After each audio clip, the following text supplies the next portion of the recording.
Par le Bouddha, le Dharma et la suprême assemblée jusqu'à l'éveil, je prends refuge. Par les accumulations issues de ma pratique de la générosité, etc., puisse j'accomplir l'état de Bouddha pour le bien de tous les êtres.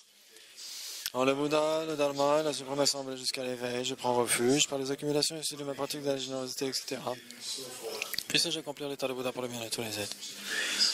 En le Bouddha, le Dharma et la suprême assemblée jusqu'à l'éveil, je prends refuge. Par les accumulations issues de ma pratique de la générosité, etc., puisse j'accomplir l'état de Bouddha pour le bien de tous les êtres.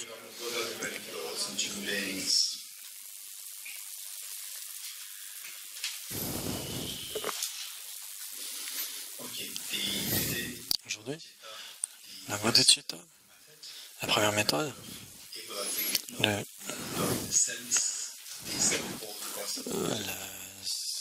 instructions septuples de la génération des bodhisattvas. Comme on l'a vu, c'était transmis par la Buddha Shakyamuni, a transmis à Arya Maitreya, puis à Arya Sangha, et puis à Arya Charyavatsuvantu,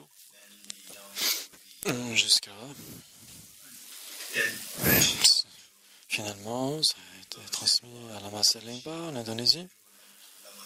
Et puis, Lama Atisha Dipankara Sridhana, et c'est cette tradition dont nous avons hérité aussi, nous aussi, cette lignée d'enseignement. Les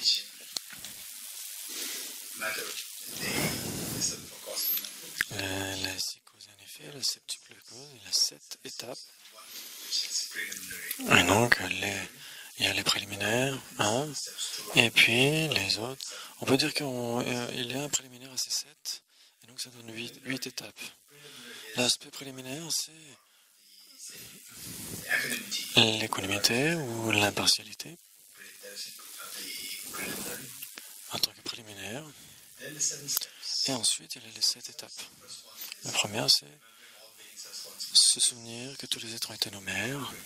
Se souvenir que tous les êtres ont été nos mères. Deuxième, se souvenir de leur bonté. 3, leur rendre leur bonté.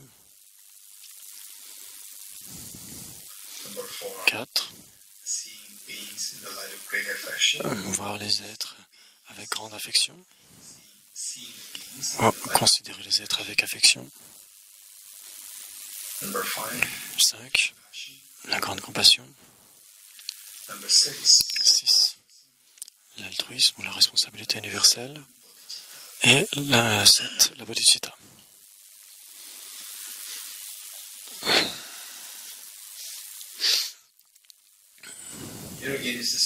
Ici aussi, on retrouve les mêmes points, certains points. Pour apprendre la façon de pratiquer ces étapes, ce n'est pas si difficile. Il faut aussi être créatif on peut amener à l'esprit nos expériences, ce qu'on a lu, ce qu'on a vu, ce qu'on a expérimenté dans notre existence. Tout cela, on l'apporte dans on doit enrichir notre expérience de ce qu'on a vu, lu, entendu, etc. Il est important d'avoir ces étapes sur les bouts des doigts. La première, c'est l'impartialité. Ça veut dire c'est un préliminaire, la partialité.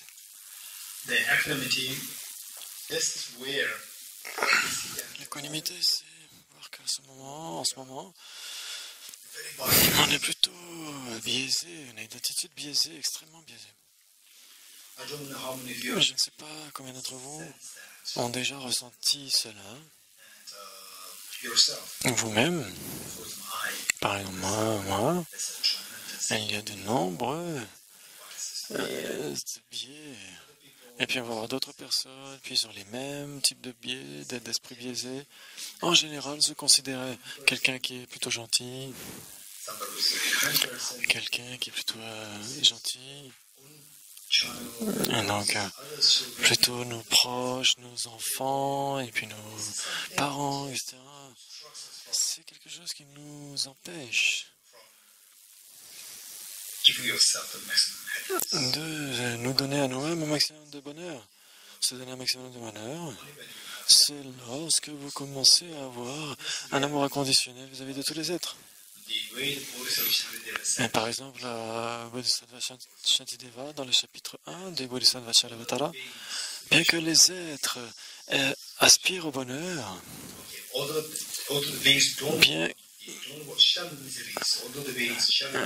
bien que tous les êtres ont horreur de la souffrance, ils ne font que planter les causes de la souffrance, comme s'ils se jetaient dans les bras de la souffrance. Et bien qu'ils aient soif de bonheur, ils lui tournent le dos en ne plantant pas les causes du bonheur. Et donc, souvenez-vous qu'on devrait être bon vis-à-vis de soi-même, envers soi-même. Et ce sont les deux bases. C'est le but de notre existence. Soyez bon vis-à-vis de vous-même et ensuite, soyez intelligemment bon vis-à-vis de vous-même. Soyez bon de manière habile vis-à-vis de vous-même. Donc, ça veut dire être habilement bon vis-à-vis de soi-même, ça veut dire prendre ce qui est bon à prendre et se débarrasser des souffrances au mieux qu'on peut, du mieux qu'on peut. Et donc prendre se donner un maximum de bonheur, il faut s'entraîner à travers la méditation et cultiver bodhicitta. La véritable.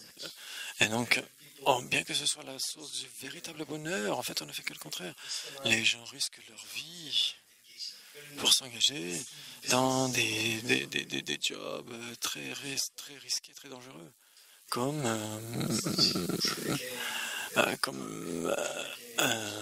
faire des trafics de drogue, pour les gens qui trafiquent, qui sont chauffeurs de camions, etc.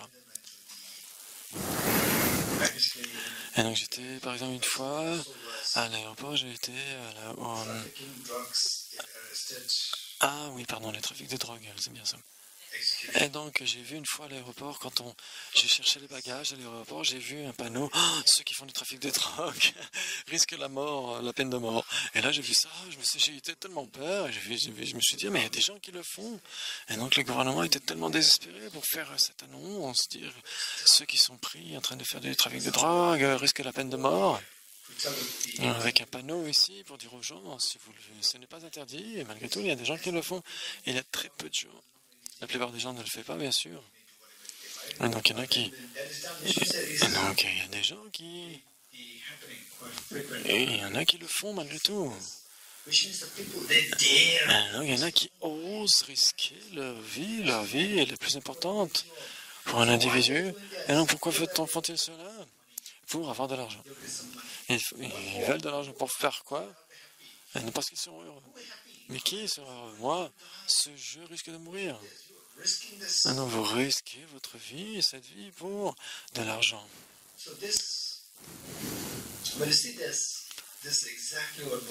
Mais c'est exactement ce qu'a dit Bodhisattva Shantideva. Bien qu'on ait soif de bonheur, on lui tourne le dos en détruisant les causes du bonheur. Quelles sont les véritables causes des bonheurs? C'est de l'amour inconditionnel à l'égard des autres. Et au contraire, on les rejette de nous. Et donc en étant persuadé que ça nous rendra heureux, en se disant c'est des pays différents, nous sommes des peuples différents, etc. C'est ma religion, c'est votre religion, c'est ma religion, ma religion est super et la vôtre est nulle, etc. Et donc ce n'est que l'ignorance. Cette pratique de la religion est fondée sur l'ignorance, parce que cela détruit les bonheurs. Ce n'est qu'une source de souffrance. Cela détruit votre existence. Et donc les gens devraient se sentir coupables de ça. Et donc il y a des gens qui sont tués dans les conflits, etc., dans les conflits, dans les querelles. Des gens qui suivent certaines religions en disant ouais, je serai plus heureux comme ça, et avec cette attitude biaisée, ils ne font que risquer leur vie. Alors, cet état d'esprit est tellement aveugle. Cette approche est connue comme étant l'approche inintelligente ou malhabile.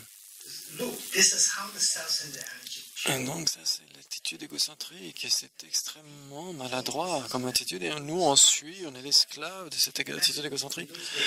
Dans ces séjours, je ne sais pas si vous pouvez comprendre cela, mais dans ces séjours, il y a longtemps, par le passé, et donc même en France, au Tibet et ailleurs, il y a de nombreux endroits où c'était des endroits extrêmement isolés, primitifs.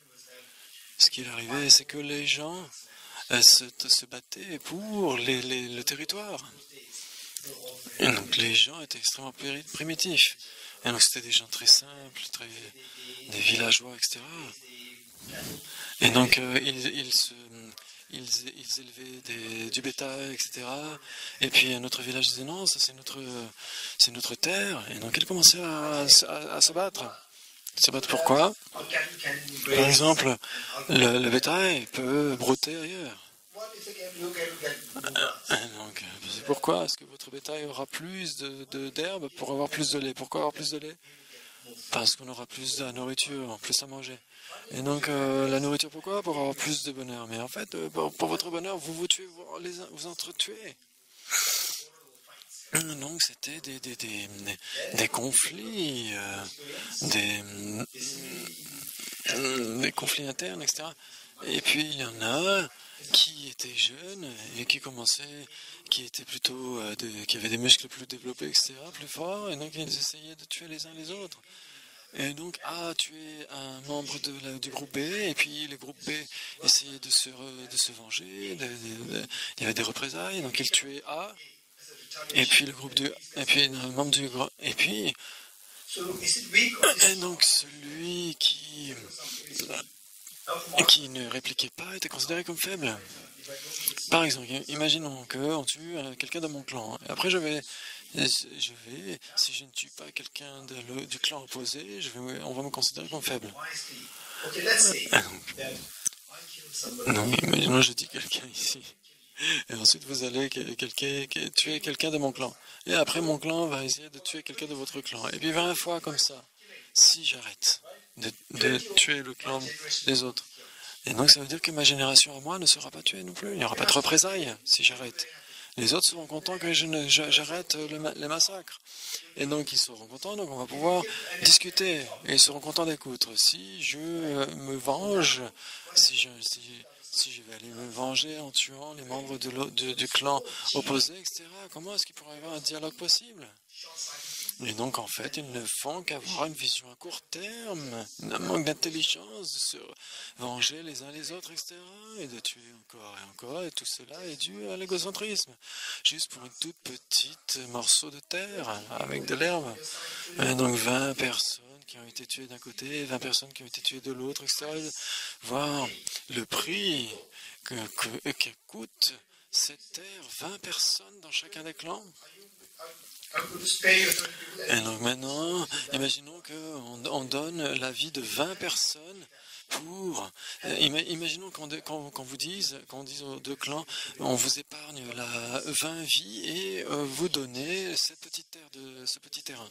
Et là, on sera très content de donner cette terre de terrain pour avoir la vie sauve, etc. Et là, en fait, c'est tout le contraire qui advient.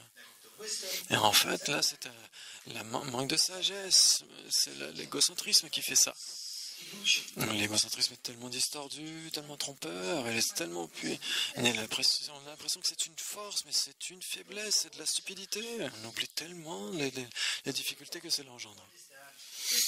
Le point, c'est l'égocentrisme nous rend tellement biaisés. C'est exactement ce qu'a dit Albert Einstein. Et elle a dit précisément cela. Tous nos problèmes viennent du fait que nous vivons dans un monde d'illusions d'optique, à cause de moi et vous.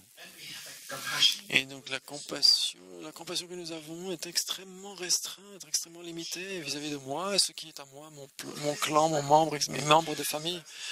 Ça, c'est une prison. Qu'est-ce qu'on entend par une prison? La prison, c'est là où vous êtes assigné à résidence dans un endroit extrêmement petit. Et donc là, vous avez des ennemis, et tout le reste des ennemis, vous êtes dans un endroit très petit, très restreint, etc. Vous avez une toute petite maison, etc. C'est une vraie prison, parce que dès l'instant où vous allez à l'extérieur, vous êtes au milieu des ennemis. Donc cette prison, votre égocentrisme est extrêmement limité, extrêmement restreint. Donc une fois que vous vous entraînez à cultiver l'altruisme, etc., si quelqu'un devient malhabile vis-à-vis de vous, à ce moment-là, vous allez l'aimer d'autant plus, et vous serez beaucoup plus heureux. Votre horizon s'ouvre.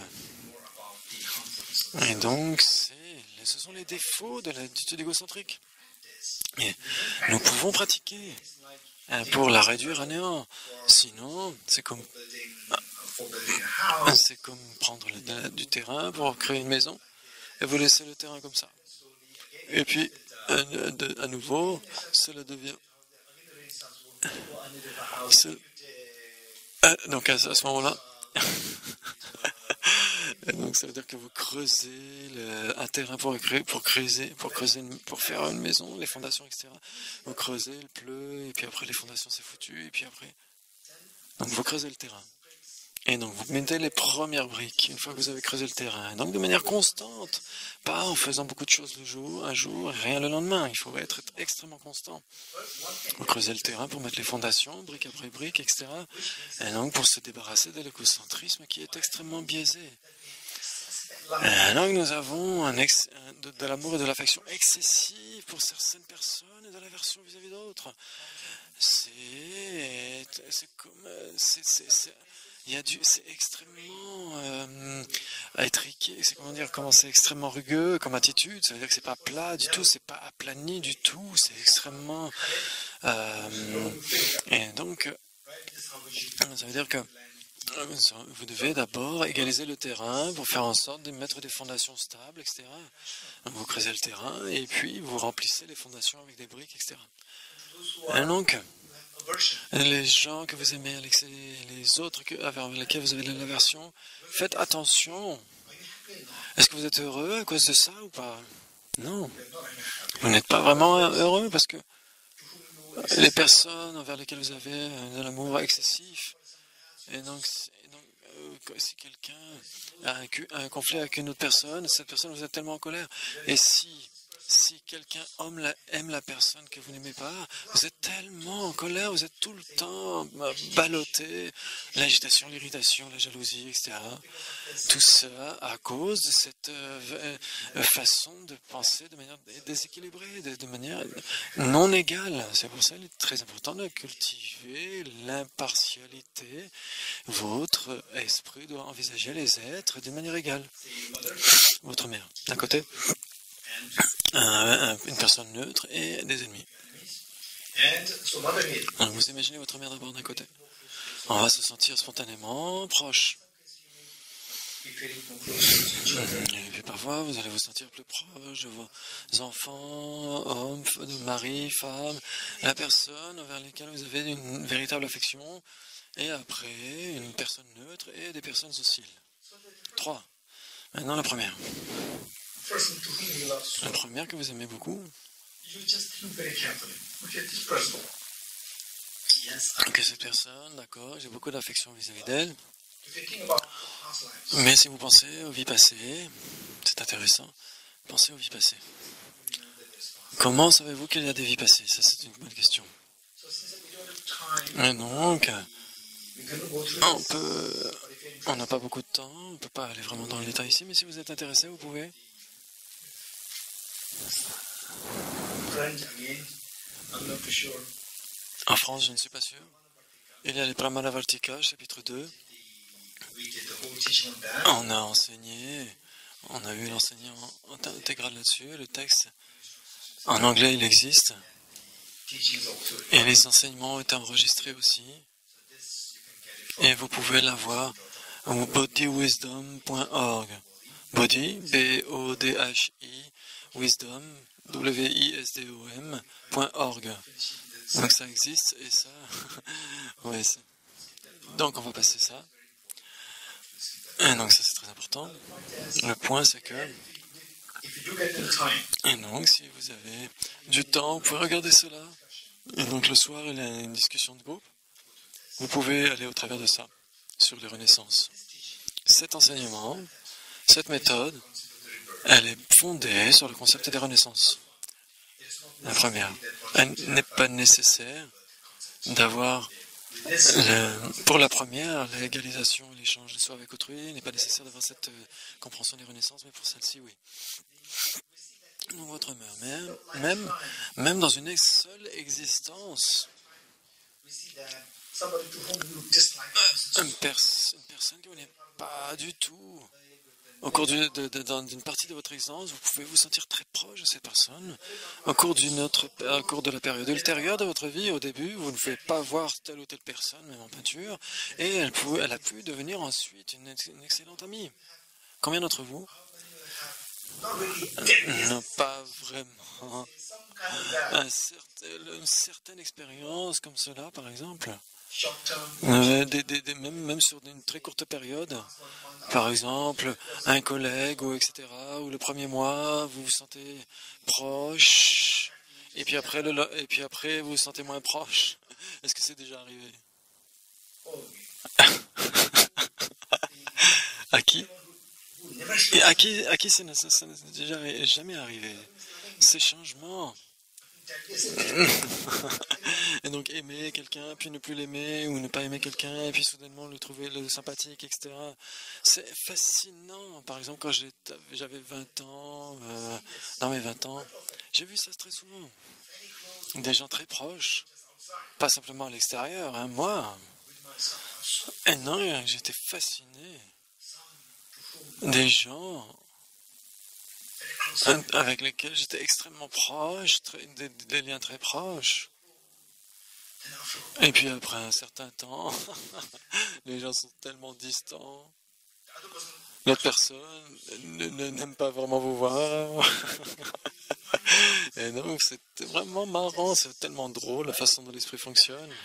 Et donc si ça advient, ça c'est sûr, que dans les vies passées, et vous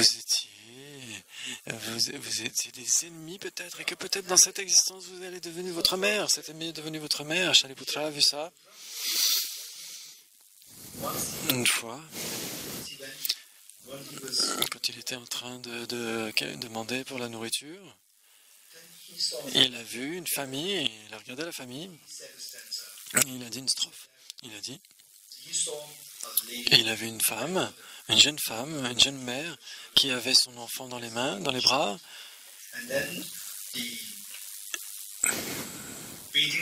et elle était en train de frapper un chien, et en train de manger un poisson, la chair d'un poisson. Et Shariputra a remarqué cela, et avec sa clairvoyance, il a pu voir ce qui se passait, dans la dynamique qui a engendré cela. Et donc il a vu la jeune femme, ensuite l'enfant qu'elle portait dans son bras, le poisson qu'elle mangeait et le chien. 4 personnes. 4 personnes. Et il a vu cela. Shariputra se dit, mais c'est quelque chose qui est la chose la plus étrange du samsara, la plus bizarre du samsara. Pourquoi?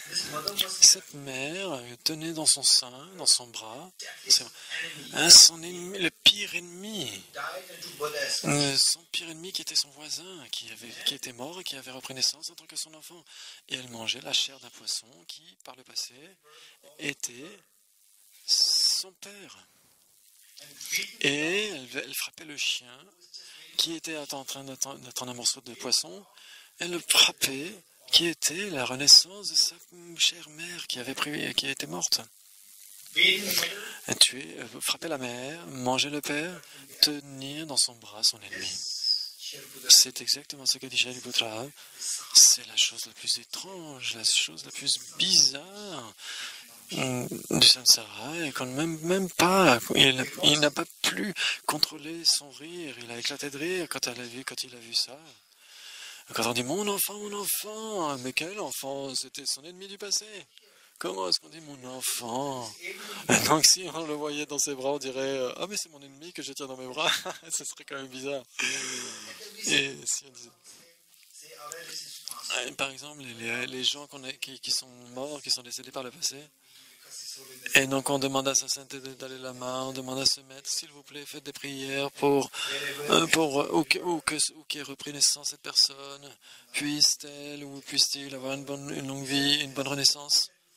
Et donc on se sent tellement attaché à eux.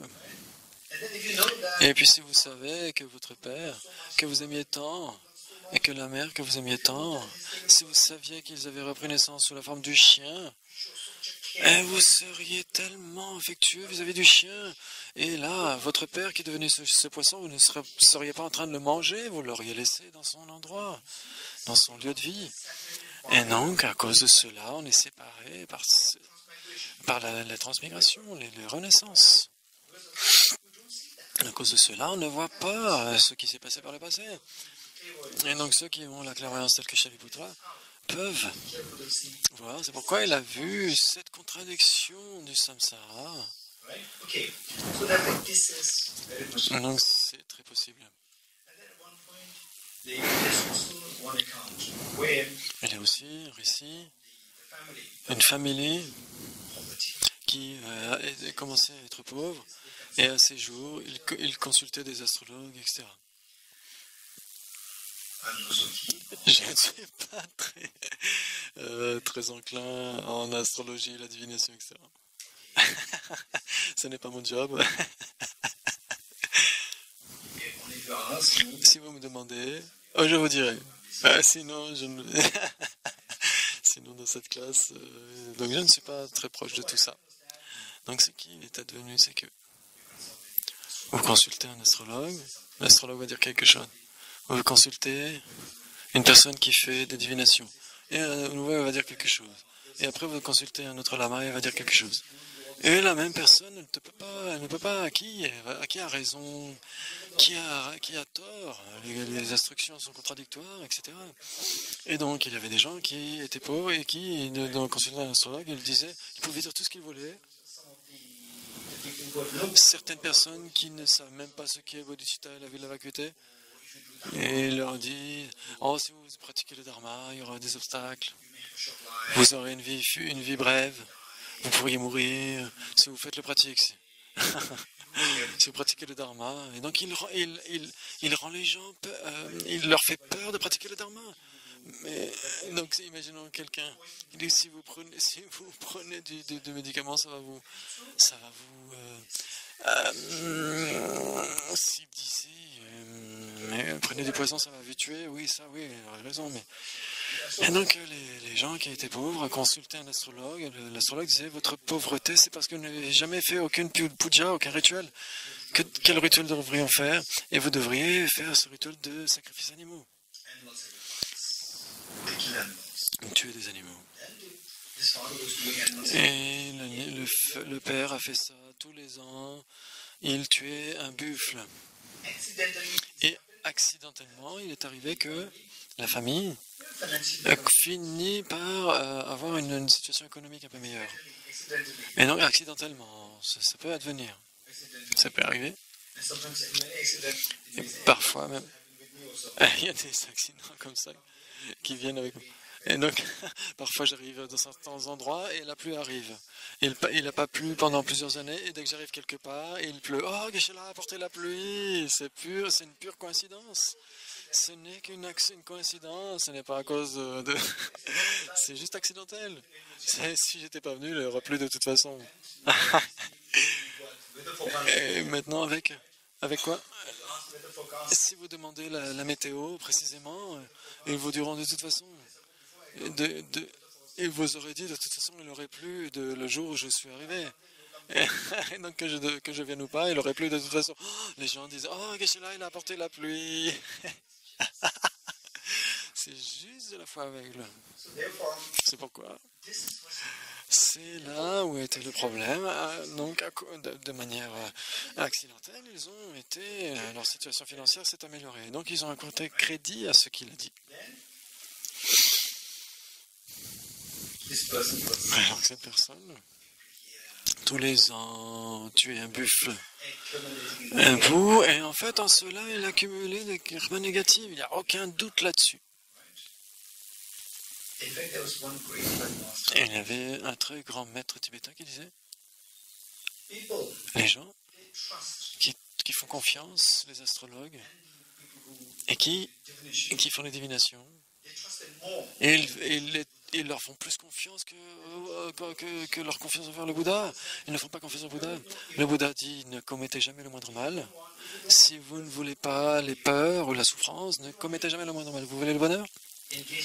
Engagez-vous dans accumuler des trésors de vertu. C'est ce que c'est la divination du Bouddha. Dès le départ. Si vous voulez ne plus souffrir, vous abandonnez les causes de la souffrance. Si vous voulez le bonheur, vous plantez les causes du bonheur.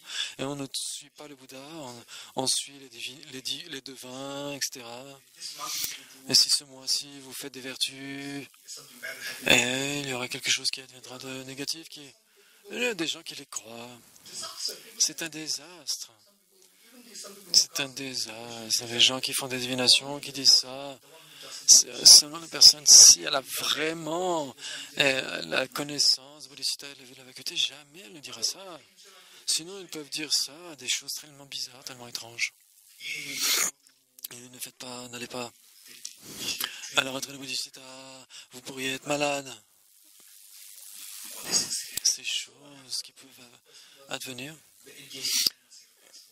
Et donc, cette personne qui a tué un buffle tous les ans pendant de nombreuses années, et donc finalement, il était sur le point de mourir, et donc il a appelé son fils. Il lui a dit, notre famille est devenue à une situation financière grâce à ce sacrifice, et donc si je meurs, tu dois continuer à le faire. Il a donné cette instruction, les dernières recommandations du père à son fils avant de mourir. Et donc l'enfant a fait la même chose. Et donc le père a repris naissance sous la forme d'un buffle. Et le fils a tué le buffle. 7 fois le père a repris naissance sous la forme d'un buffle et a été tué par son propre fils. Et donc, c'est comme s'il avait dit à son fils, je reviendrai reprendre naissance dans la famille, tu me tueras 7 fois. Et donc, les gens dépensent leur argent pour sauver la vie. Et donc, maintenant, à cause de l'argent, vous tuez votre père 7 fois. Et là, c'est l'ignorance. Et donc c'est là où on peut trouver l'ignorance. Donc la première partie, l'économité, la personnalité. Et donc vous avez votre mère ou quelqu'un envers lequel vous avez beaucoup d'amour, vous êtes extrêmement attaché à cette personne. Et vous y pensez pour les vies passées, cette personne, vous essayez de penser que cette personne a pu très bien être mon ennemi un nombre incalculable de fois. On a été, ça se trouve, on n'a pas pu se voir en peinture. Ennemi, ça veut dire que c'est quelqu'un qui m'a blessé de temps en temps. Et non qu'elle m'a fait du mal, pourquoi je devrais l'aimer? Quand vous pensez aux méfaits que vous avez reçus de quelqu'un, bien sûr, votre attachement commence à s'apaiser. What about the neutral? Et maintenant, par rapport à la personne neutre, n'est pas. On va voir. Let's say On va voir les ennemis. enemy Les ennemis so harmful. Why? qui sont si malveillants à votre égard. Mais ça se trouve, c'était votre mère au cours d'une vie passée. Exactement comme le chien et le poisson de la dame qui mangeait la chair de poisson. Une fois, elle mangeait la chair de son père. De son père d'une vie passée. Elle battait le chien qui était sa mère d'une vie passée. This Donc, for sure. bien sûr The enemy que les ennemis pourraient très bien être ma mère. for her. You Et donc, pour elle, the whole world. She sacrificed. elle s'est sacrifiée. Vous étiez l'univers tout entier, tout l'univers de votre mère tournait autour de vous. And today, you see, Et aujourd'hui, vous la voyez comme une personne qui vous veut du mal, etc. a verse Et non, vous ne devriez pas aussi haineux vis-à-vis de cette personne, puisqu'elle a été tellement bonne à votre égard au cours des vies passées. Et donc maintenant, la personne neutre, pendant longtemps, elle a été parfois, elle était votre père, votre ennemi, votre mère, votre père, etc. Et donc, on va voir que cette mère qui est quelqu'un envers laquelle je devrais me sentir proche, l'ennemi aussi, je devrais me sentir proche, parce que c'est une question de temps, tout simplement. Par le passé, c'était aussi comme ma mère. La personne neutre a aussi été bonne envers moi. Si j'avais été haineux vis-à-vis des ennemis, je devrais l'être vis-à-vis de la mère et des personnes neutres, puisque eux aussi ont été mes ennemis de nombre incalculable de fois par le passé. C'est juste une question de temps. Et donc cette personne qui est vue comme de manière neutre, et si les autres sur les côtés devraient être vus comme neutres aussi, puisqu'on les a été neutres saying un that, nombre incalculable de fois. slowly you're saying Et donc, you're the imbalance. quand vous voyez cet état d'esprit qui n'est pas équilibré, ça commence à s'apaiser. Vous voyez votre mère, Realistic. cet amour, cette affection irréaliste commence à s'apaiser. Et donc la personne que vous voyez comme un ennemi vous ne voyez plus vraiment comme un ennemi, la personne neutre aussi, ça commence à s'égaliser un petit peu. When that happens, Et donc quand ça advient, c'est une marque du succès de votre méditation sur l'impartialité, deeper to à partir concernant les trois types de personnes. so that is preliminary. Et donc ça c'est le préliminaire. Et maintenant la pratique principale, c'est quoi le premier stade? Se souvenir, on vient de le faire, de légaliser. Le premier des 7, c'est se souvenir des mères comme étant des êtres comme ayant été nos mères. You can also remember these steps. Et donc vous vous souvenez des 7. Donc la version tibétaine, c'est très simple. You can remember Vous pouvez vous souvenir en tibétain, c'est très simple. C'est plus facile en tibétain qu'en anglais. En français, donc en anglais, en français, se souvenir que tous les êtres ont été nos mères. C'est assez long, hein. En tibétain, c'est maïché. Oui, c'est c'est si simple. En la deuxième partie, c'est quoi? Leur bonté, se souvenir de leur bonté. Tintin, en tibétain. very simple. C'est pas très simple. Vous pouvez l'écrire. First one, La première, en tibétain, c'est marcher, marcher. marcher, marcher. Number two is Le deuxième, Tintin. Tintin. Chinten. Tintin, Number two, Chinten. c'est le numéro 2. Number three, 3. very simple. Jinse. DR. Jinse. D-R-I. Donc le premier, c'est marcher, comme le marché, en fait. Ensuite, Jinden. D-R-I-N. D-R-E-N. Jinden. DR. D-R-I-N et D-R-E-N. Ensuite, Number three, Jinso. Le 3, D-R-I-N. Z-O. S-O-E. Jinso. Jinso. S-O-E. D-R-I-N-Z-O. Jinso. Ensuite, le 4, Yeon Jamba. Yeon, Y-I, ensuite W-O-N-G, Yeon. Ensuite, Jamba, D-J-A-M-P-A.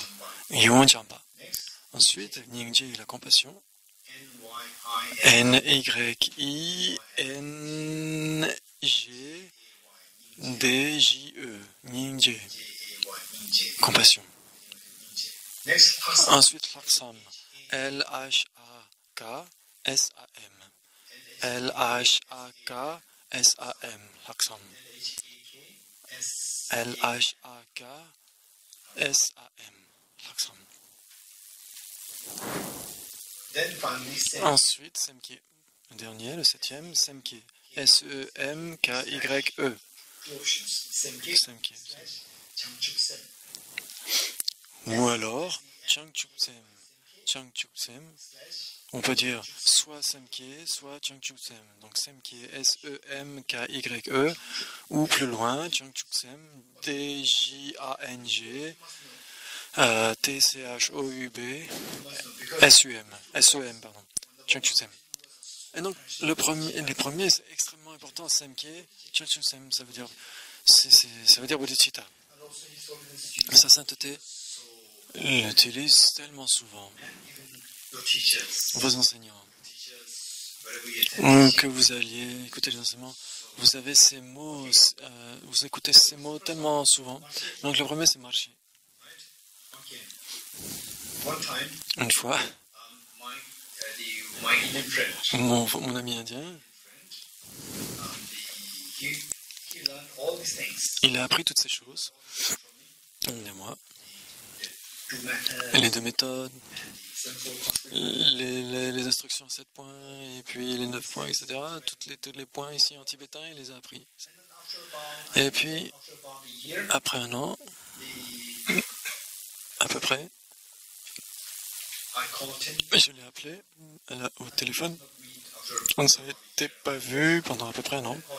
Et je l'ai appelé I asked him. et je lui ai demandé. I came to know that Et donc, the mother-in-law was little ill. j'avais appris que sa belle-mère était malade et je lui ai dit, qu'est-ce que tu fais en ce moment? Et il a dit, je méditais sur marcher.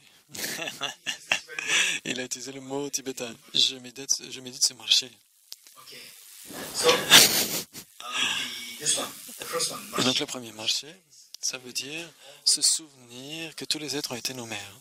remembering all beings. Se souvenir des êtres comme ayant été nos mères. We see, of course, it relates to reincarnation. Et donc bien sûr, cela évoque les renaissances. C'est si important. And so reincarnation concept, Et donc le concept des renaissances, la meilleure the explanation explication of reincarnation, sur les renaissances, vous les trouverez you'll find in Brahmanavarti. dans le Pramanavartika, chapitre 2 d'Acharya Dhammakirti. Best book. Et c'est le meilleur livre dans ce monde sur cette question. Okay. So there, Et il existe en anglais, your mother of the soul. mais pas en français. And then Omalakoti, your mother. Et donc, You go back like this. vous allez voir votre mère, vous essayez de penser, You see that vous voyez que there was no beginning. il n'y a pas de début There used to be a mother. à vos renaissances. Vous avez eu des mères pendant un nombre incalculable d'existences. Okay. Where are all these mothers now? Et donc, où sont toutes ces mères maintenant? And the world system. Elles ne sont pas dans un autre système d'univers. Elles sont toutes là autour de nous. Là. Les animaux, les êtres humains, les insectes, etc. Tous sont ces êtres qui ont été nos mères au cours des vies passées. Et donc, c'est ça, se souvenir que tous les êtres ont été nos mères. Non seulement, ils ont été nos mères, mais en plus, un seul et même être a été notre mère un nombre incalculable de fois. Et tous les êtres comme ça. Là. Le deuxième, c'est quoi? Jinjen. Jinjen. Okay, one thing I want to share with you Et here, donc, je vais essayer de partager avec vous that concept of rebirth. que le concept des renaissances, We are lucky that there is on est extrêmement heureux qu'il y ait ce texte d'Acharya Dhammakirti, le Pramanavartika, le compagnon de cognition valide, chapitre 2, concept of rebirth. le concept des renaissances. This is something, for example, say, if you're born Si vous êtes né in a family dans une famille which believes in the concept, qui accepte le concept, la notion des renaissances, generally speaking, généralement, if you're born in a family si vous renaissez dans une famille which believes qui accepte les renaissances, most likely what la plupart du temps, as you grow older, quand vous allez grandir, that you're feeling vous allez vous sentir ease à l'aise par rapport à la notion de renaissance. Si vous êtes après une naissance dans une famille plutôt matérialiste de ce point de vue-là, alors quand vous allez grandir, pour vous, vous ne serez pas facilement convaincu des renaissances, généralement. Il pourrait y avoir des exceptions, parfois, certaines personnes, même si vous avez pris naissance dans une famille où il n'y a pas d'adhésion à cette notion de renaissance, malgré tout, d'une manière ou d'une autre, vous avez un sentiment, vous êtes connecté avec quelqu'un qui accepte cela, vous allez spontanément, vous allez accepter cela.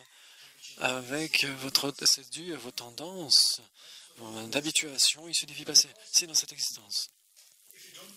Si vous n'avez pas cette conviction, si vous n'avez pas cette condition d'être exposé aux renaissances, d'y être à nouveau exposé, de la rencontrer, c'est très difficile. C'est comme la physique quantique. Si vous ne savez pas ce qu'est la physique quantique, de l'apprendre à nouveau, c'est très difficile de le comprendre. Ce concept est extrêmement subtil. Donc la notion de renaissance, pour l'apprendre de manière nouvelle, bien sûr, sauf si vous avez une certaine connexion avec ces notions issues des vies passées, à ce moment-là, mais sinon, ce sera très difficile. Donc, dans cette existence, pour s'habituer, pour réfléchir à cela, c'est extrêmement important pour que dans la prochaine renaissance, vous n'auriez pas de difficulté à nouveau l'analyser. Je me souviens que je voudrais partager avec vous le texte d'Acharya Dharmakirti. Il n'y a pas d'histoire, ce ne sont que des raisonnements. Le chapitre 2, qui existe en anglais sous le titre de Is Enlightenment Possible? Et donc, il n'y a pas d'histoire dedans, il n'y a pas de biographie, etc. Ce sont juste des raisonnements. Et donc, une fois en Algérie, j'étais en Algérie pendant une visite de Sa Sainteté le Dalai Lama en Algérie, et je prenais soin des passeports de Sa Sainteté, de toute l'équipe, etc. Et pour cela, je devais aller à l'aéroport avant que Sa Sainteté parte. Et donc 2 ou 3 heures avant. Et parce qu'il y avait des mouvements. Et donc, le gouvernement algérien avait envoyé une escorte. C'était 1 heure de l'hôtel jusqu'à l'aéroport. Et sur la route, les policiers, parce qu'on avait 1 heure, et donc on discutait, et le policier m'a demandé, dites-moi quelque chose à propos du bouddhisme. Et donc j'ai partagé un petit peu par le nirvana, et il était complètement désintéressé. Il n'y avait aucun point là-dessus. La compassion, non, pas d'intérêt. Et je lui ai dit, pourquoi il m'a demandé de lui expliquer sur le bouddhisme s'il n'est pas intéressé? Et puis d'un seul coup, j'ai parlé des renaissances. Et là, il a été tellement frais, tellement alerte. Il m'a dit, dites-moi plus. Dites-moi plus. J'ai dit, mais pourquoi vous êtes intéressé par les renaissances? Pourquoi? Et il a dit une chose qui est très intéressante. Il a dit, en Algérie, il y a une chose qui arrive, c'est que les livres ne peuvent pas être expliqués. En Algérie, dans les villages algériens, les jeunes enfants, ils disent des choses très étranges. Ils parlent de leur vie passée. Et donc ils disent, mais ça ce n'est pas ma famille, ce n'est pas ma maison est ailleurs dans cet endroit. Et ils nomment cet endroit. Et ma mère, ils donnent le nom de leur mère, de leur frère, et ils nomment d'autres personnes. Et donc quand ils vont à cet endroit, ils les expliquent exactement, ils reconnaissent parfaitement les gens, les endroits, les rues, exactement, ils peuvent dire ces choses-là. Et il a dit, en Algérie, le Niger, pardon, c'était le Niger? Le Niger, pas l'Algérie, le Niger, pardon, sorry, désolé. Au Nigeria. C'était un pays musulman. Et donc, dans les livres saints, ce concept n'est pas indiqué, n'est pas évoqué. Et donc, cela existe, et pourtant, ce n'est pas expliqué dans les livres. Et donc ce concept n'est pas du tout expliqué, donc nous sommes un peu perdus, et donc on ne peut pas réfuter ce fait, puisque c'est prouvé. Et donc, une fois qu'il a entendu que certains points sont évoqués dans la philosophie bouddhiste. Et donc c'est pourquoi il a commencé à être intéressé par cela. C'est comme ça que ça arrive. Et donc, pour la partie de raison, si vous voulez en discuter dans le groupe de discussion ce soir à propos des renaissances, et sinon on en parlera l'année prochaine. Donc, c'est très intéressant. Et je ne suis pas très enclin pour ces histoires, mais il y a quelque chose qui est arrivé à l'un de mes proches. Cette fille, très jeune, elle avait 4 ou 5 ans, et elle jouait avec son cousin ou sa cousine. Et donc elle jouait dehors. Et cette jeune fille qui avait 4-5 ans, elle disait à sa cousine, qui avait 16 ans, elle lui a dit, vraiment de manière comme ça, de but en blanc, j'ai une femme et j'ai 6 enfants. C'est la petite qui a dit ça. J'ai pas un mari. Elle a dit, j'ai une femme et 6 enfants. Et l'autre fille, elle était tellement choquée. Elle a dit, mais ne dis pas ça, tu es une fille. Comment est-ce que tu peux avoir une femme? Elle a dit, oui, j'ai une femme et 6 enfants. Et elle s'est sentie tellement confiante et l'autre était tellement effrayée. Elle commençait à paniquer, l'autre. Elle a couru voir les parents de la jeune fille, de sa cousine. Elle a dit, elle est en train de dire ça. Et les parents l'ont prise et l'ont interrogée, lui posé des questions. Ok, dis-nous, où est ta famille? Où est cette famille? Au camp numéro 7. Et donc, leur famille était au camp numéro 6. Et au camp numéro 7, ça doit être 15 minutes à pied. Dans le camp numéro 7. Et donc, combien d'enfants tu as? 5, elle a dit. Et avant, elle a dit 6, et maintenant, elle disait 5. Et donc, tu as une femme. Oui, j'ai une femme. Et là, ils sont allés voir, ils sont allés rendre visite au bureau, etc. Ils ont vu une famille.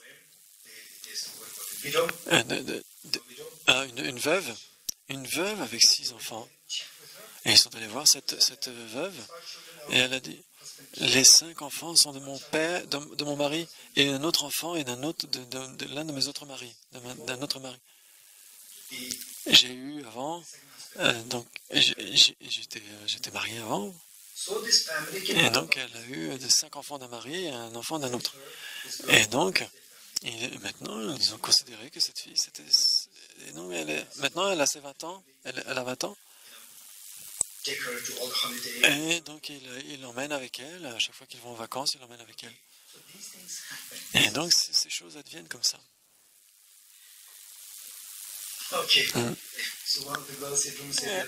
Et pourquoi la jeune fille, elle a dit, oui, j'ai une femme. Et donc, il y a des choses comme ça. Moi, personnellement, quand ces choses m'adviennent, je les prends sérieusement. Mais quand ce sont d'autres personnes qui le disent, ce sont des histoires. C'est des histoires, c'est des histoires. Même si je me souvenais de mes vies passées, vous pourriez me faire confiance. Et donc, je pourrais écrire un livre sur mes vies passées. Et pourquoi je ne suis pas enclin à cette histoire? Parce que même si je me souvenais, je ne serais pas enclin. Je devrais partager cette histoire. Et pourtant, je ne serais pas enclin à cette histoire. Parce que mon histoire, si vous me croyez, Geshe-la ne dit pas de mensonge, il a dit qu'il se souvenait de ses vies passées, je l'accepterai. Pour vous, ce serait ok. Mais combien de temps je vivrai? Maximum, là j'ai 50 ans, maximum encore 20, 30, 50, et après? Et donc ça serait sous la forme de livre, de mon livre, imaginons. Et donc ce livre, après 100 ans, après 200 ans, après 300 ans. Ce livre est très intéressant et quelqu'un va le lire. Et ce livre va devenir un best-seller, le best-seller. Et là, une autre personne qui est très créative, qui est un poète, un essayiste, etc., un auteur, un poète. Et donc, il va dire, oh tiens, je devrais écrire quelque chose comme ça, quelque chose qui y ressemble. Et puis après, et puis après, ils vont marquer sur la page ils vont marquer, c'est une vraie histoire. Et donc, après quelques centaines d'années, qui va distinguer ce qui est vrai, ce qui n'est pas vrai, ce qui est authentique et ce qui ne l'est pas? Qui pourra distinguer après 200 ans? Qui pourra faire le tri? Même s'il y a quelqu'un qui écrit une histoire qui est authentique, qui est authentique, et donc vous ne pouvez pas le prouver après un certain temps avec les histoires. Alors que le raisonnement, c'est pour toujours. Le raisonnement prévaut pour toujours. Les histoires, ça va pour une génération, mais les raisonnements... Achille Dramakiti qui est apparu il y a 700 ans, ça fait combien d'années? Ça fait combien d'années qu'il est parti? Au 7e siècle, pardon. 7e siècle, on est au 21e siècle, ça fait 14.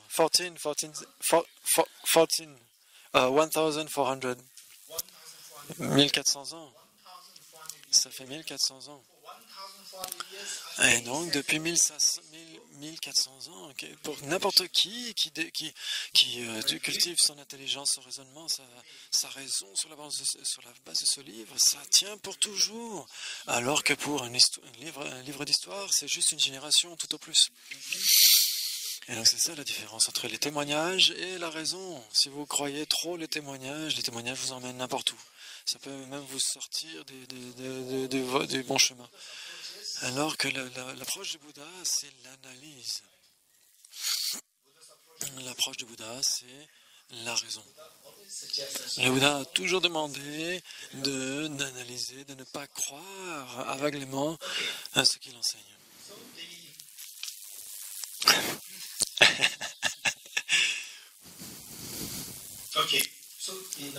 Et donc, le premier, c'est se souvenir que tous les êtres ont été nos mères. Le deux, c'est quoi? Se souvenir de leur bonté. On va aller jusqu'à 4h30. 4h30 jusqu'à 5h, un tea break, et après, on reprend à 5h. Le numéro 2, c'est quoi? Se souvenir de leur bonté. Jinjen. Jinjen, c'est quoi? Se souvenir de la bonté de toutes nos mères. Jinjen, oui.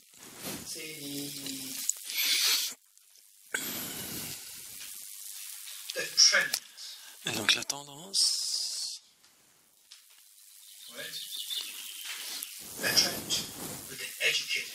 Des gens éduqués. La tendance que les gens éduqués ont. C'est très éduqué. On a 10 ans. On ne peut pas se séparer des parents, de la mère. 11 ans, 12, 13. Et après 14. Et là, je veux je veux ma vie privée. Et à 15 ans, 16 ans, je veux absolument ma prière. Tu m'étouffes. Ah, mon enfant, où est-ce que tu es? Où est-ce que tu es? Oui, d'accord, maman, j'arrive. Elle est surprotectrice, et là, on n'aime pas ça, et on commence à s'éloigner. Ce n'est pas que vous n'aimez pas votre mère, et vous, que vous le croyez ou non, peut-être, l'amour que vous avez vis-à-vis de votre mère est la plus belle et la plus grande, la plus profonde, même si artificiellement, superficiellement, à l'adolescence, vous avez un sentiment de rejet, etc. À l'intérieur, profondément ancré, vous avez cet amour vis-à-vis de votre mère. Mais ce qu'il advient, c'est que quand vous commencez à grandir, cet amour, cette affection de dépendance, ce lien de dépendance vis-à-vis de la mère devient moindre, et donc même si votre amour et votre affection sont là, et ça commence à être recouvert vraiment à l'intérieur, au fond, et ça n'est plus visible. Et donc, ce qui apparaît à l'extérieur, c'est sentiment de mépris, etc. Dans les pays, les gens qui ont une certaine éducation moderne. So, the point is Et that donc le point c'est que all because of tout cela vient du fait que il y a un courant en général qui est très assez bizarre. they On a tendance à... say we are usually social animals. Nous sommes des animaux sociaux. Et on va toujours suivre le courant général, le mainstream, le courant principal.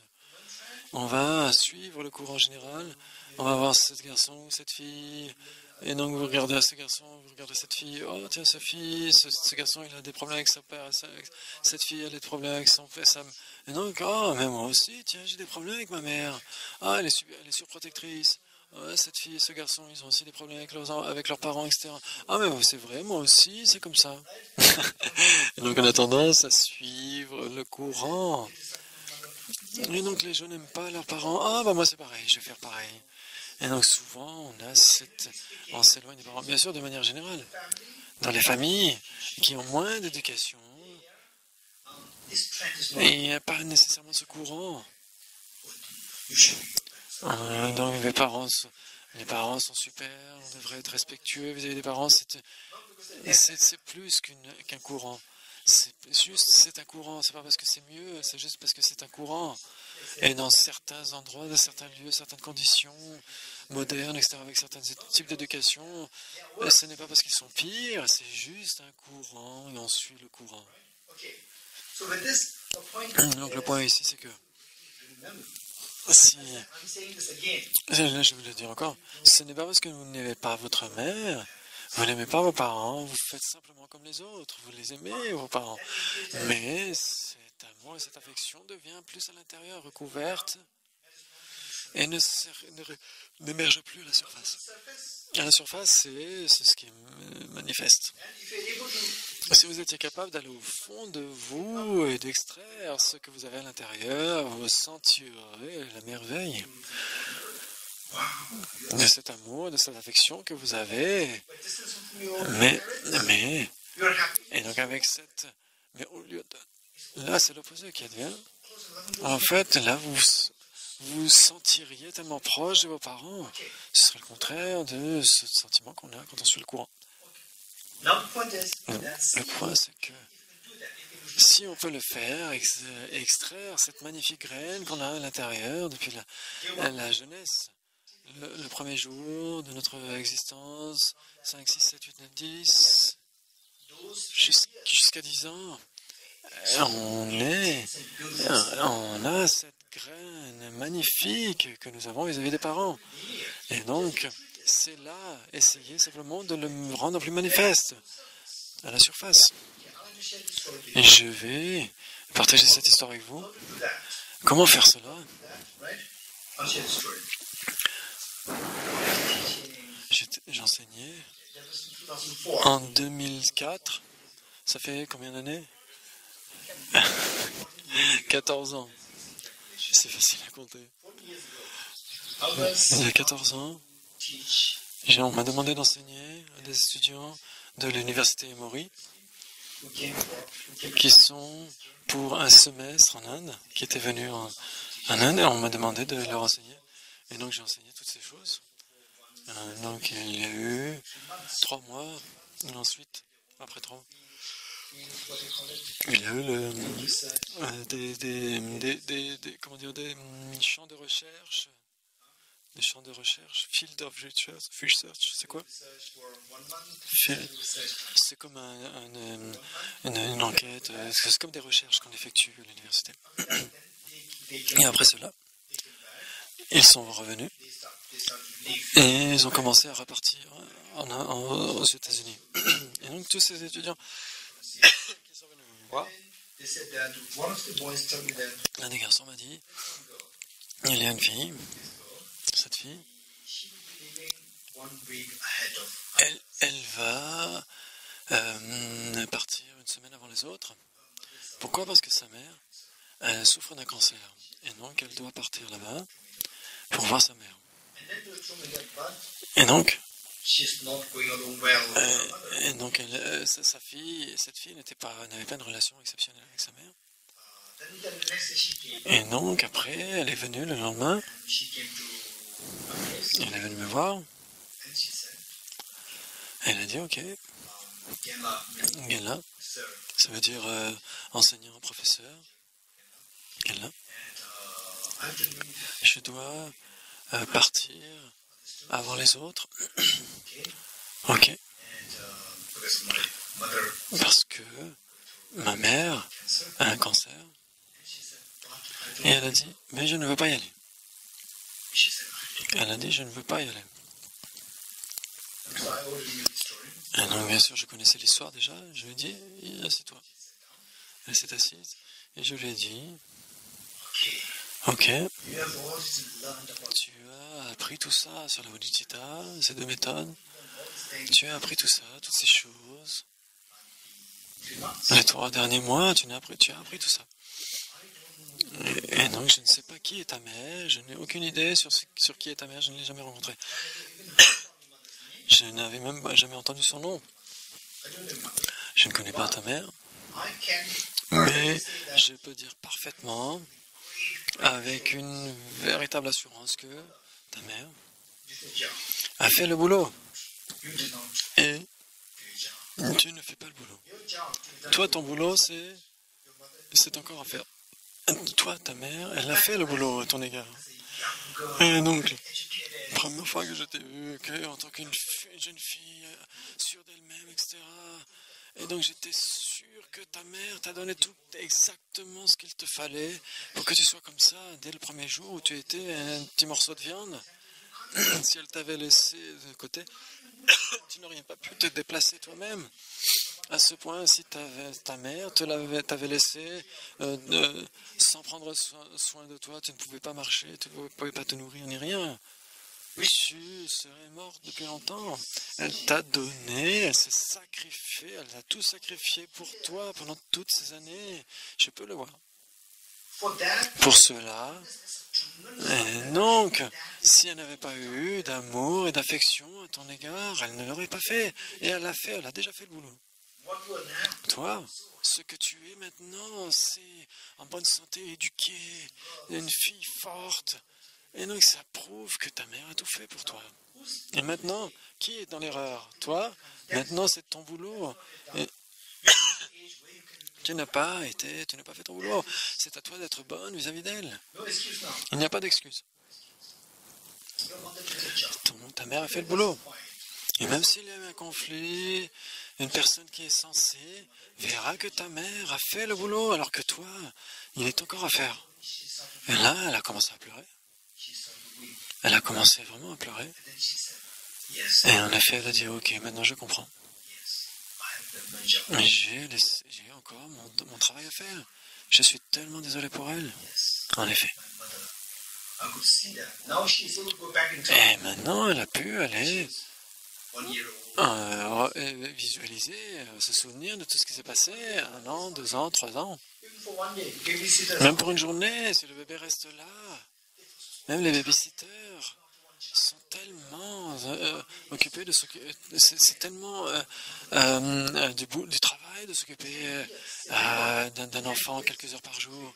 Et votre mère, c'est combien d'années?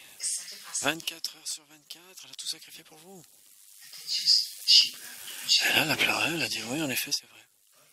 even if I go there, my mother will accept. Et même si j'y vais, ma mère ne m'acceptera pas. Et là, j'ai dit, waouh, c'était incroyable.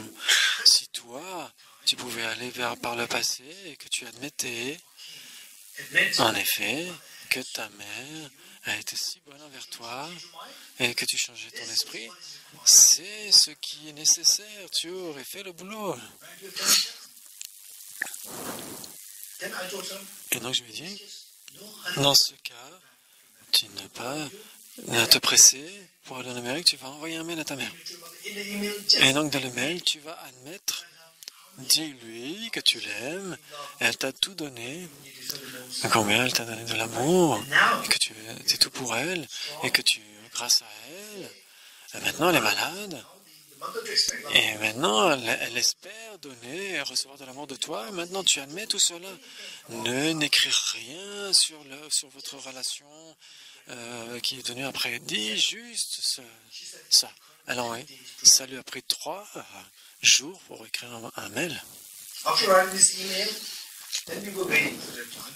In 2 days' time, Après cet email, she gave us such joy. donc ça donnait tellement de joie. Après, elle a dit, quand elle est revenue ensuite, elle a dit, ah, ma mère m'a accepté, etc.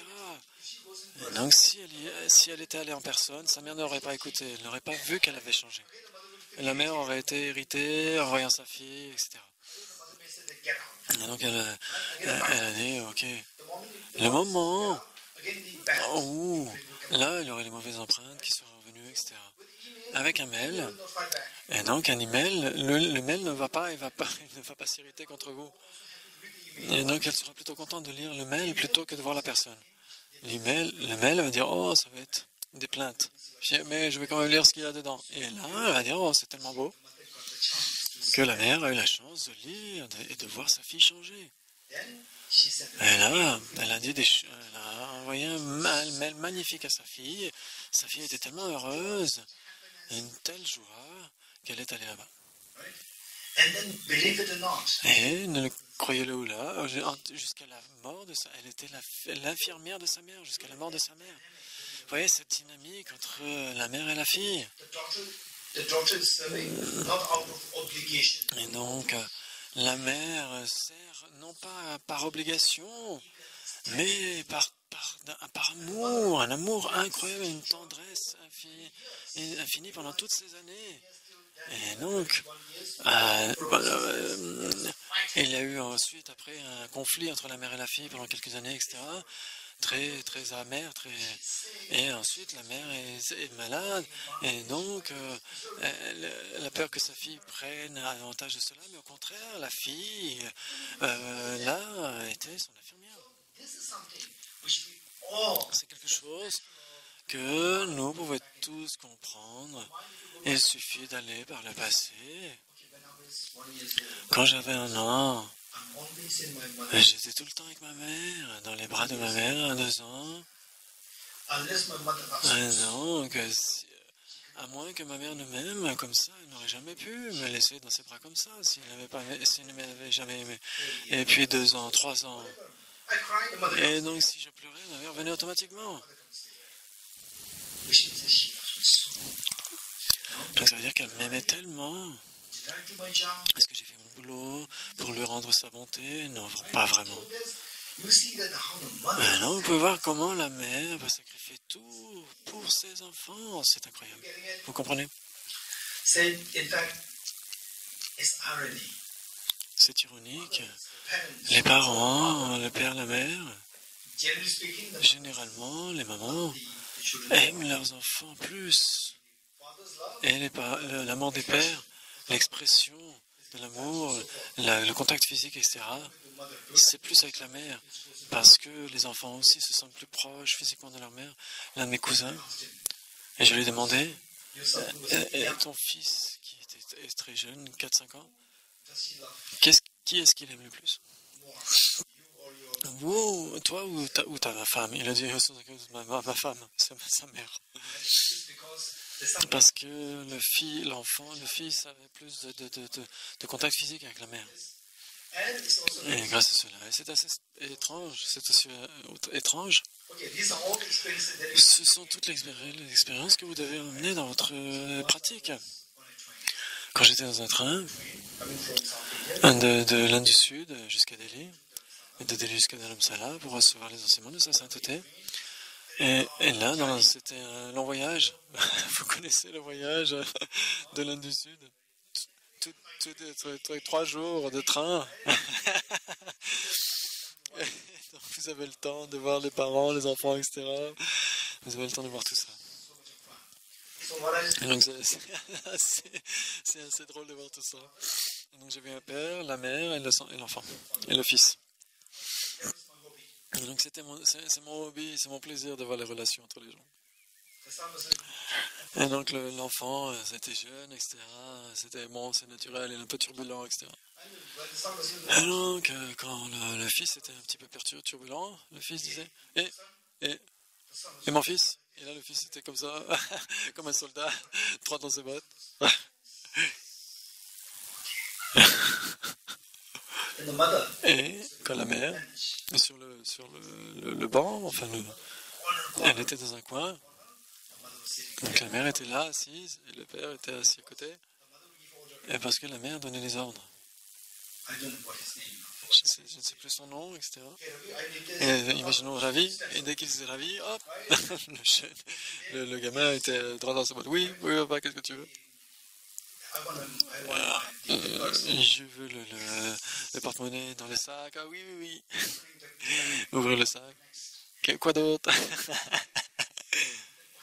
Ok, c'est fini. C'est ok, très bien, merci. Right? Then again, Et après, the wife needs something. la mère demande a besoin de quelque chose, et là, oh, ravi. Et là, il était tellement alerte. And son was so alert. Et le fils était tellement alerte dès que le père disait ah, mon fils. And the son Et le fils était un petit peu ennuyé, s'ennuyait. Et donc il allait voir la mère. Et donc la mère était tellement alerte sur voir ce qui se passait. Et donc le fils était pris en charge par le père. Il était alerte parce qu'il était effrayé par le père. Et le père était certainement effrayé par la mère, par la femme, je ne sais pas pourquoi. Il avait peur d'elle, il était si alerte dès qu'elle demandait quelque chose. Et la mère, elle, était tellement alerte vis-à-vis du fils, parce que grâce à l'amour. Et donc il y avait la dynamique comme ça, c'était magnifique, c'était incroyable, c'était très beau. So this is how C'était comme ça, is how mothers comment l'amour d'une mère est si beau. C'est cela que nous devons générer dans notre expérience. Et une fois, j'étais à Cambridge, en 2003, et donc il y avait une dame qui avait, elle avait son mari, ils avaient 2 enfants,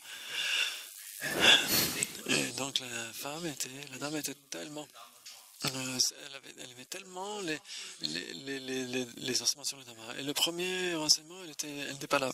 Et après, j'ai demandé au mari, mais pourquoi ta femme n'est pas là? Elle adore les enseignements sur le Dharma.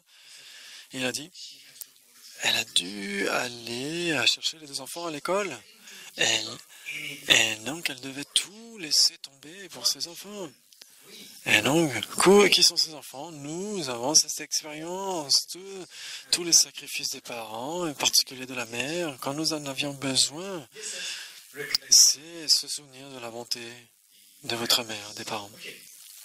and believe it or not, Et croyez-le ou non, dans les yeux des parents, vous êtes par exemple, à l'âge de 1 an, you can talk. vous ne pouvez même pas parler. The mother talks to you. Mais pourtant, la mère vous parle, elle vous parle. Et vous ne savez même pas ce qu'elle veut dire, vous ne savez pas etc., le son, ce qu'elle raconte, mais elle vous parle. Elle vous sourit. Elle vous voit comme étant tout son monde. À ses yeux, tout son univers tourne autour de vous. Vous êtes tout pour elle. Nobody in the world else Et non. knows about you. Personne d'autre dans le monde, Your relatives or vos proches, etc., finish. Other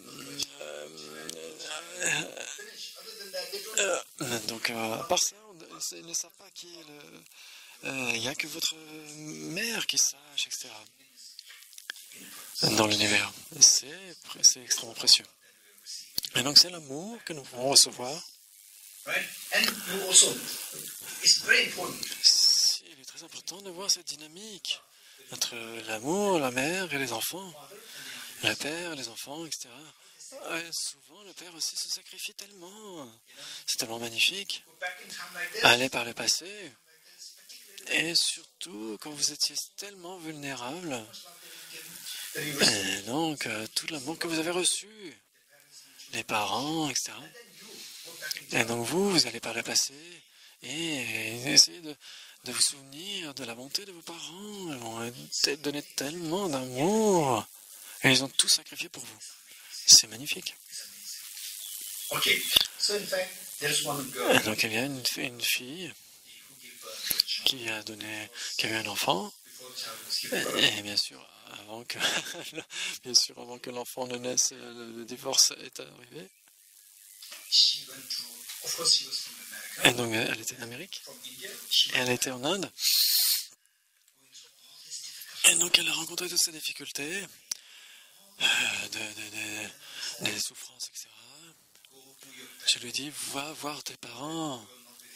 Maintenant, tu n'es plus avec ton mari, va voir tes parents. Prends soin de ta santé. Oh, financièrement, je n'ai pas de support, je dois travailler. Non, ne pense pas au travail, tes parents vont prendre soin de toi. Même, quelle que soit ta relation avec eux, ils ne te laisseront pas tomber. Ils prendront soin de toi, va là-bas. Elle est allée là-bas. Et donc, il n'y avait pas de problème. Si tu as des problèmes, tu écoutes tes parents t'aiment tellement qu'ils t'aiment tellement.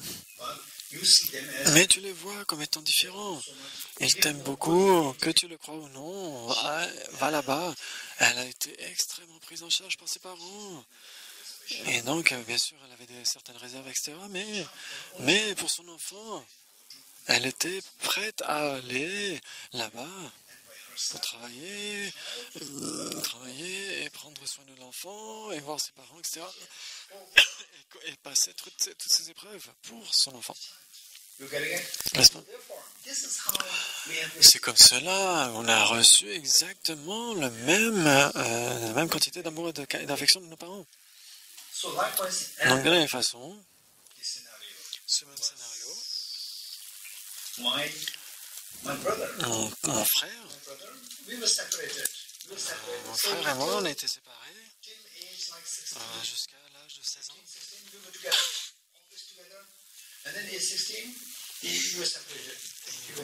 On a vécu ensemble jusqu'à 16 ans. Lui, il est parti au Népal, moi j'étais en Inde. Et on ne s'est pas vu pendant 17 ans. Et non, on ne s'est pas vu pendant 17 ans. Et donc, il avait 2 enfants à cette époque. Et les 2 enfants sont venus me voir. Et puis, on s'est rencontrés après 17 ans. Et non. Je me souvenais de lui comme étant un garçon turbulent. Lui aussi me voyait comme un garçon turbulent qui se battait souvent.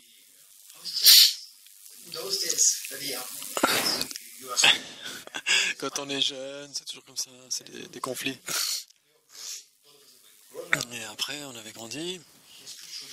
Et donc, ces 2 enfants étaient là, son fils et sa fille.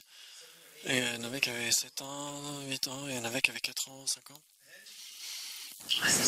Et j'ai dit quelque chose. Qu'est-ce que j'ai dit? J'ai dit, rien d'offense. Et j'ai dit, oh, tu aurais dû faire comme ça. Je n'ai rien dit de mal entre 2 frères. Et donc, parce que j'ai juste dit ça. Et mon frère, tu aurais dû faire ça. Et là, le seul moment où j'ai vu la jeune fille à 4 ans. Elle m'a regardé comme ça. Et elle est allée voir le papa, mon frère, et elle l'a pris dans ses bras comme ça. Et le fils, il m'a regardé comme ça aussi. Il est allé derrière et il l'a pris dans ses bras aussi. Ouais, j'ai trouvé ça. Waouh. Et ça m'a fait trembler. Et à l'avenir, en face des enfants, en présence des parents, des enfants, je ne dirai jamais. C'était pas mal intentionné, c'était pas méchant. Juste dire, tu aurais dû faire quelque comme ça. Et donc, c'est comme si j'avais dit quelque chose de mal à leur père. Cette souffrance qu'ils ont ressentie, parce qu'ils l'aiment tellement, c'est ce type d'amour que nous avons aussi donné à nos parents. Nous avons donné cet amour à nos parents. C'est comme ça que ça fonctionne. Et donc si on va vers le passé comme ça, ces choses, nous les avons vécues tous. À part 2, 3 personnes, 1 ou 2 personnes qui ont eu des problèmes parce que leur maman avait des problèmes psychologiques, etc. Dans certains cas très rares, ils n'ont pas eu ça, mais sinon nous avons tous eu la même expérience. Je me souviens, quand j'avais 10 ans, dans un bus, dans ces jours, il y a longtemps, donc tous les gens étaient tellement pauvres, et les bus c'était terrible.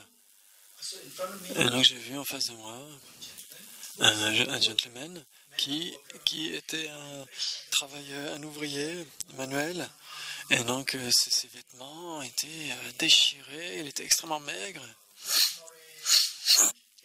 Et donc, son fils aussi était là.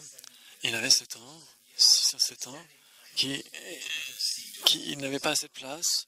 Donc, son père était assis et le fils était debout à côté. Et le père a commencé à fumer une cigarette. Très abordable, etc. De très mauvaise qualité. Et de derrière, 3 jeunes garçons très musclés, etc. ont crié après le monsieur, c'est un bus non-fumeur, arrête de fumer. Devant leur fils.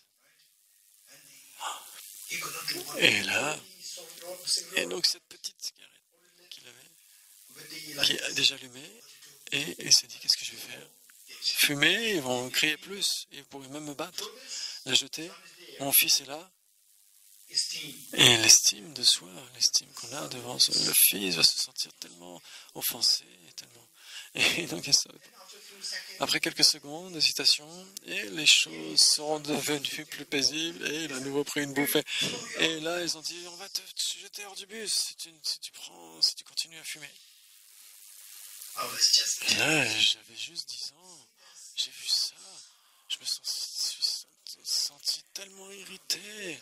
Je me suis dit, mais comment quelqu'un peut traiter une autre personne de manière si inhumaine? J'étais très jeune et je me suis senti tellement irrité.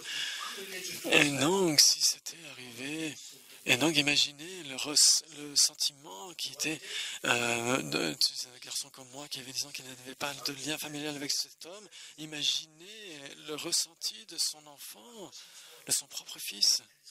Et après, je regardais l'enfant, le fils. Il a pris la cigarette du père lui-même et il a éteint lui-même la cigarette. Et j'ai regardé la souffrance de cet enfant. Pourquoi cette souffrance?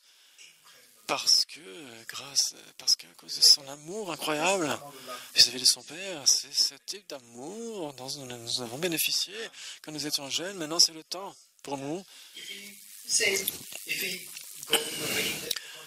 Si vous allez selon le courant général, 14, 15 ans, 16 ans, et vous allez vouloir votre vie privée, passer votre temps avec vos amis, faire la fête avec les amis, aller dehors, etc.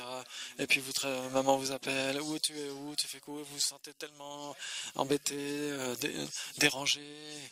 Et ça, c'est le courant. Notre but maintenant, quel que soit le courant, celui qui suit le courant, c'est un être ordinaire. C'est la chose la plus facile à faire.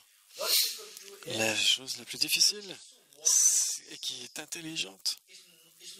Il ne s'agit pas du courant, et pourtant c'est l'intelligence, votre bonheur grandit, votre famille, le bonheur de votre famille grandit, ça c'est intelligent. Comment faire ça? Allez essayer de revenir vers le passé.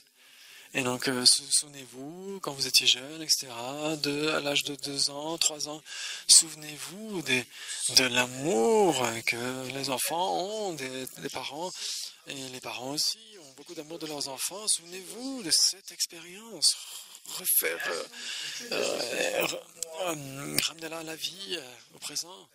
Et donc, là, vous ressentirez cet amour extrêmement manifeste, ça va revenir. Et là, comment vous allez parler à votre mère, ça va être extrêmement différent.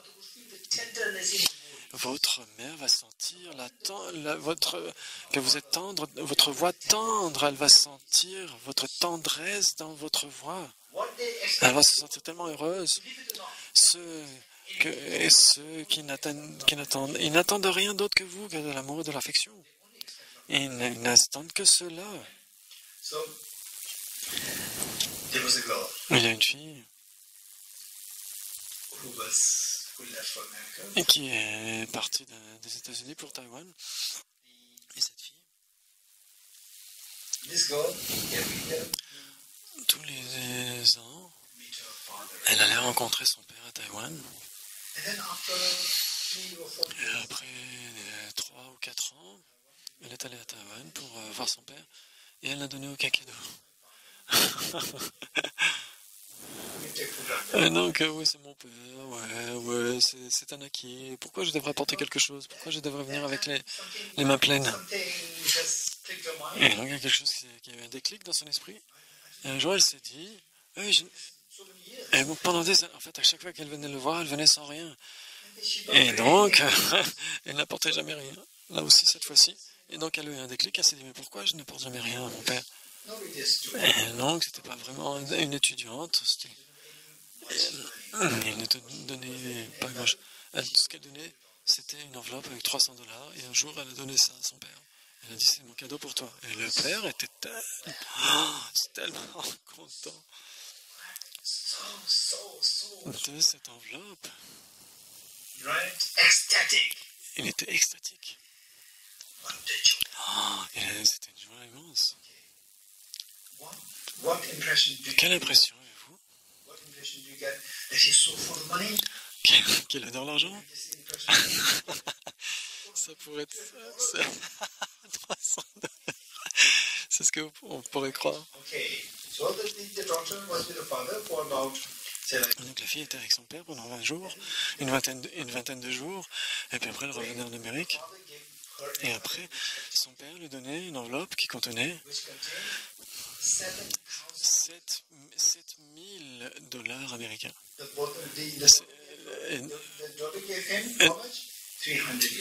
La fille avait donné $300 et lui il était tellement content. Et quand elle est repartie pour les États-Unis, lui il lui a donné une enveloppe avec $7,000 américains. Le père n'était pas du tout attaché à l'argent. Il avait soif d'affection et d'amour. Vos parents ont soif d'amour de votre part. Ils ne veulent rien d'autre.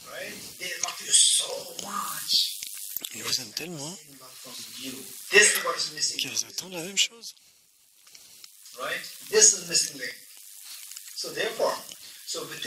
If you're able to think more, what should you do? You don't have to fake yourself. It's easy. Just think more about when I was 1 year old. Essayez de penser à ce qui s'est passé quand vous aviez 1 an, etc.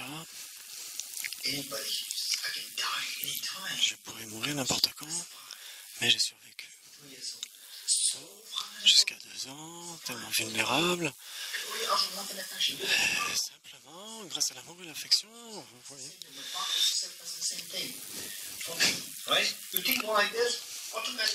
Plus vous pensez comme ça, plus votre amour sera, plus votre esprit sera tendre.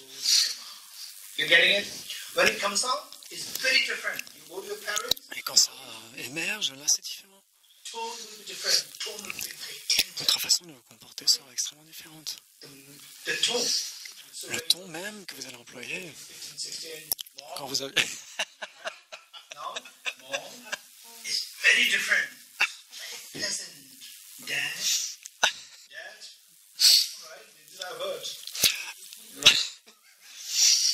La façon dont vous parliez à vos parents quand vous aviez...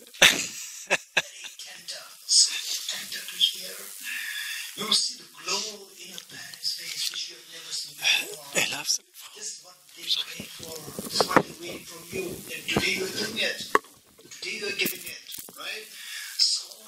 Quand vous aviez 13-14 ans, quand vous adressiez à votre maman, vous aviez un air un peu maman, alors que maintenant c'est plutôt très gentil, maman. Et comment ça se fait qu'on n'arrive pas à donner notre amour à nos parents? Ils s'attendent à ça. Et donc si on arrive à récupérer cette expérience, ils sentiront vraiment votre amour et votre affection. D'habitude, on prend ça. Quand vos parents meurent, c'est trop tard. Donc vous êtes encore ensemble. C'est ça le moment précieux. Ça on peut pas acheter. C'est vraiment précieux. Donc ça on doit vraiment y penser. Donc cette connexion. En fait, à la maison du Tibet, en Inde, il y a une personne qui est architecte, un professeur d'architecte. Et Et il vient en classe, il vient en classe de philosophie à la maison de Tibet en Inde. Et un jour, on a parlé de l'amour des parents, l'amour des mamans, comment on devrait pas prendre ça comme acquis. Donc on doit vraiment considérer ça comme précieux, le moment qu'on passe avec nos parents.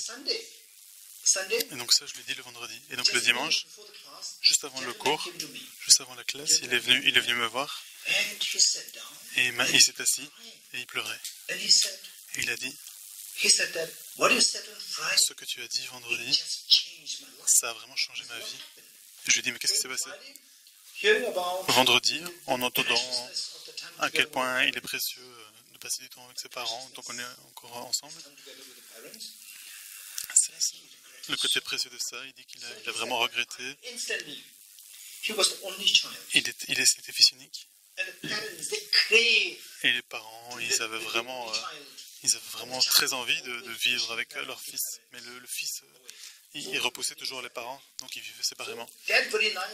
Et donc ce soir-là, ce vendredi soir, il a appelé ses deux parents et il les a invités à venir rester chez lui. Et les parents n'arrivaient pas à y croire. Ils ne pouvaient pas y croire ce qu'ils entendaient au téléphone. Ils n'arrivaient pas à croire que leur fils disait ça à 50 et des ans. Ils étaient vraiment très contents. Et ils pouvaient entendre vraiment la joie dans la voix de ses parents. Et lui-même, ça le rendait heureux. Et il dit, ça c'est vraiment le sens de ma vie. Maintenant, j'ai vu la lumière de la joie. Et j'ai vu la joie dans mes parents, mais aussi en moi. Et je ne pensais pas que je pouvais expérimenter autant de joie par rapport à mes parents. Et aujourd'hui, je le ressens. Donc ça, c'est vraiment très précieux. Et donc, il y a une chose qu'on doit faire, c'est que dans le cadre de la retraite Bodhicitta, une chose qu'on doit vraiment prendre avec nous, c'est de penser plus quand on avait 1 an, à quel point on était vulnérable, à 2 ans, à 3 ans, on était vraiment très vulnérable. Et les parents, et en particulier votre maman, elle était vraiment toujours là pour vous donner de l'amour et de l'affection. On est vraiment très chanceux d'avoir quelqu'un comme ça qui prenne soin de nous, autant d'amour, autant d'affection. Retournez dans le temps. Qu'est-ce qui se passe? Vous aussi, vous avez cette graine. Vous ne devez pas la créer. On a tous cette magnifique graine en nous. Et donc cette graine, elle va revenir à la surface. Quand elle revient à la surface, croyez-le ou non, à partir du moment où vous allez voir vos parents, vous allez ressentir tellement de joie et de paix que vous ne ressentez pas avant. Avant, vous voyez ça un peu comme une nuisance, un problème. Non, maintenant, vous ressentez vraiment de la joie, de la tendresse, de l'amour, de l'affection que vous n'avez jamais ressenti avant. C'est ça maintenant que vous expérimentez là. Donc votre façon de leur parler peut vraiment changer. Donc votre maman pourrait par exemple dire, mon fils, est-ce que tu voudrais un thé? Et là tu vas lui dire, mais non maman, toi qu'est-ce que tu veux? Moi je vais te servir, qu'est-ce que je peux te servir? Et regardez comment la mère ou le père sera vraiment très heureux.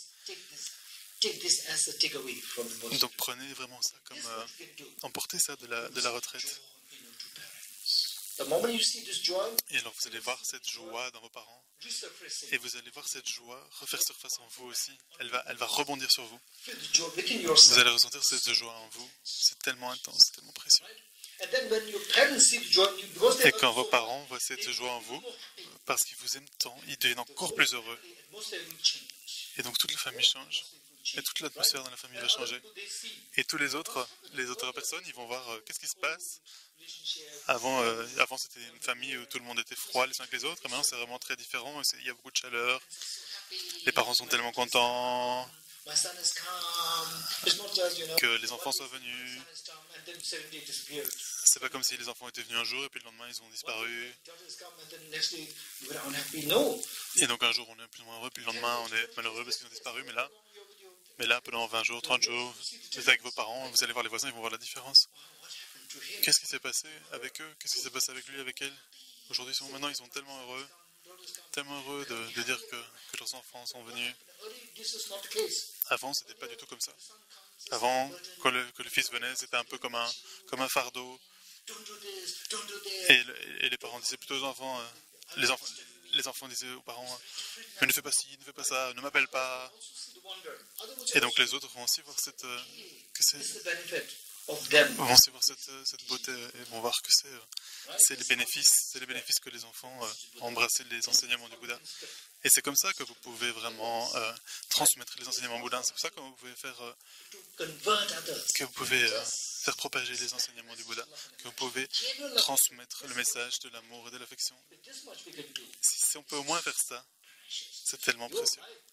Votre vie, si vous faites ça, vos enfants vous voient, ce que vous faites à vos parents. Ils vous feront la même chose avec vous.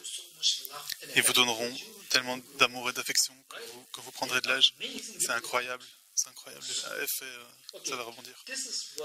Et c'est ça qu'on appelle se souvenir de la gentillesse de sa maman, le numéro 2, Tinden. Donc on va arrêter là et on reviendra à 5h15.